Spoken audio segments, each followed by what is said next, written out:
When's the best time to start power bodybuilding? Because of you, I'm over 50 and able to eat 3,000 calories with no weight gain. What do you think about CrossFit for longevity?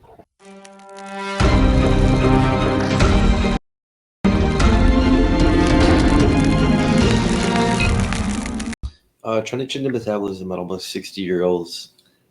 What's your recommendation? Drink the water, stay on the plan, make sure you got the different foods in the system to make sure that your body can utilize it and find out what your body works with best. And then just watch. Your body's going to talk to you. Do not run away from being healthy and realistic on the calories. So what that means is if you're a good sized person, make sure you take in the food to feed that good sized person the best you can, and then allow your body time to adjust to it.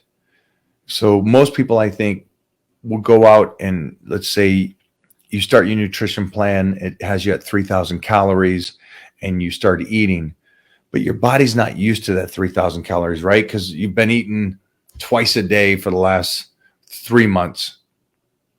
So your body's automatically going to blow up and retain water, right? Because it's like traumatized. You're feeding me way too much. It doesn't work.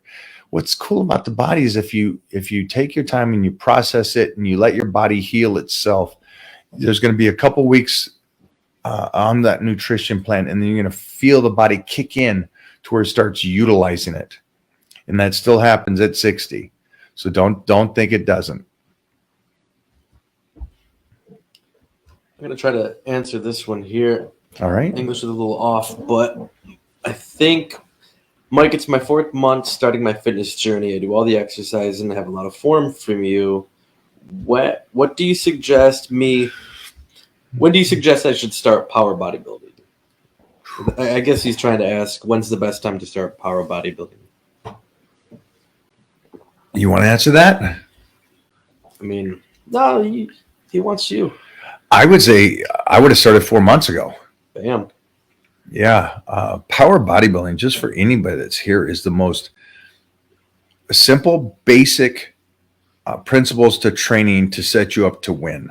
Yeah. And that's what I did as a youngster, and that's why I got to where I got to. It is your starting plan. Your power bodybuilding is by far the smartest for anybody that wants to be healthy. Do this for a long period of time. Make sure you can stay injury free and develop some incredible strength and muscularity, as well as a side effect. So yeah, start that. So the right time to start is as soon as possible. Yeah, That way you ingrain that philosophy. It is a beginning. That's the plan that Titan will start when he starts training. That'll be the first thing out of the door, because it teaches you how to do it, and it gets the volume you can do when you start. And that's the biggest thing, man. When you're young and you can do that volume, get that volume in. Get it in there. Because of you, I'm over 50 and able to eat 3,000 calories with no weight gain. Thanks, Mike. That's gold. That's everybody take a look at that. To me, that's huge. That's more impressive than somebody going, hey, I'm 50, 60 years old and I bench 400. I don't care.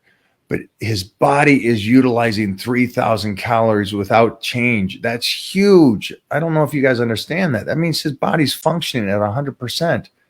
That's man, that's awesome. And thanks for saying that. I think you get the idea of what that means for you. So if you don't, if this confuses any of you, like so what? He's 50 and eats 3,000 calories. Most people can't eat that much. Their body doesn't function that well anymore. That's breaking down. It doesn't use carbohydrates. All this is, at the end of the day, is how well your body utilizes protein, carbs, fats, exercise, sleep, water. It's really what it comes down to. And if you keep pushing it and stay consistent and not backing down and giving up, you get your body healed by this food, which is medication. And that's the coolest thing I can see for this man. It's like, so if he wants to slice up, you know what he could do? He could cut those calories to 1,500 calories, throw an hour of cardio in, train twice a day, and this guy's ripped in 12 weeks. Easy. And then he goes back to it. And then everybody goes, wait a minute, how can you do this? You're 50 years old. You can't do this. The food did it. And I wish you all knew that. Again, everyone's gonna ask you, "What'd you do? What'd you do? What'd you take?" Yeah. You ate a little less. Man, that's awesome. That's awesome. Thank you for that, Jeffrey, on seeing that one too. That was a beautiful one. That's a great one. What is the best martial art, and why is it judo? Because I agree. It's because it teaches you from a standing position that it's going to be hand to hand, and then obviously it's wrestling, it's jujitsu. Judo is like wrestling and jujitsu all in one. If you studied it long enough, you've grappled, and everything gets into that close range. And to be able to use somebody else's force regardless of their size, that's what's so great about anybody that does judo understands the ability to use their power, the other person's power against them, which is an amazing thing to see girls tossing 250 to 300-pound guys just with the pull and a push. What do you think about CrossFit for longevity? Oh, absolutely not. Makes zero sense to me. Bro. Absolutely 0 cents to me. None. Again, if you don't know weightlifting, there's exercises that are compound movements, right? And then there's secondary exercises, and there's form exercises, then there's technique exercises, and there's speed and explosion exercises, and there's a lot of stuff. So from what I've seen is they take, and this is all I did, because when I was my first meet wasn't bodybuilding, wasn't powerlifting, it was Olympic lifting. And so we would train 3 days a week, and we would sit there, and it'd be just the snatch, the cleans, over and over and over again. But it is such a precise direction or movement of the bar. It's a movement. And to do that, and to do it so much, but so little reps, it really taught me this has to be precise. It has to be pretty. It has to be right in the middle. And that's how you get the bar up and over your head. It's a mastery of that movement. It's a manipulation of force and gravity. Yeah. And getting yourself under it and timing it. It's beautiful. Those exercises, there's an art to it. And so to do that exercise in a fatigue state Ooh. Makes no comprehension to me, because like I've already told you guys over and over again, you're never in a perfect position when you're fatigued. And I'm trying to set you up in the best ability. Problem is, this bypasses that whole building block of trying to set you up in a safe way, and it puts you right into a fatigue state with exercises that are just going to torque on you. And that's also why the physical therapy and the PT people are so busy, because of CrossFit helped them out in their business. And I think all those exercises that they do in CrossFit are awesome. They do like the handstand walks, they do like the ring muscle ups, the snatches, but it's the way they do them and they implement them. Why are you going to do snatches for time with some freaking real weight on there? That's just fun to watch. It's fun to watch. Fun to watch. It motivates people, gets them going. But it's not smart. Me in a fatigue, I don't think you should do much in a fatigue state. Fuck no. And so I'll go leash off every once in a while, but it's once in a while where you guys are doing it every single day. You go to the workout, and I don't believe your body doesn't recover from that. It's like the MMA fighters. If you love it, good, have fun with it. But you are going to put yourself in an overtraining position to where your comment about longevity, it's not there. The guy earlier said he's 50 and he's doing 3,000 calories, right? And so to me, that's longevity. He's being able to function in a way to where he's taking in calories and not change his body.